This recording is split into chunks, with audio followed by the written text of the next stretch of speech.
La presó sempre té un estigma. Quan sortien de Barcelona i venien a agafar un taxi per aquí, el barri no era conegut com a Trinitat Vella, era conegut com a la presó de les dones. És que de presó no ha d'existir cap ni una. Però sempre ha estat una caixa fosca. Són dues illes de l'Eixample tancades que eren un forat negre. La Model era guàrdies civils i policies que entraven a la Model no amb els controls que entren ara, entraven d'aquella forma per obtenir informació i deixar d'obtenir informació. Un caliu i una manera de treballar que jo no he trobat a un altre centre.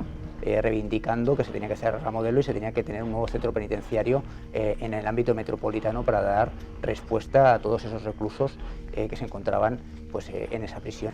I en aquesta transformació urbanística ha sigut un moment on la transformació ha fet d'alguna manera, en certa manera, ha aplicat una mica una certa gentrificació. Que en cap moment, per exemple, es va fer un debat seriós, obert, que contrastés beneficis i contres pel tancament de la Model.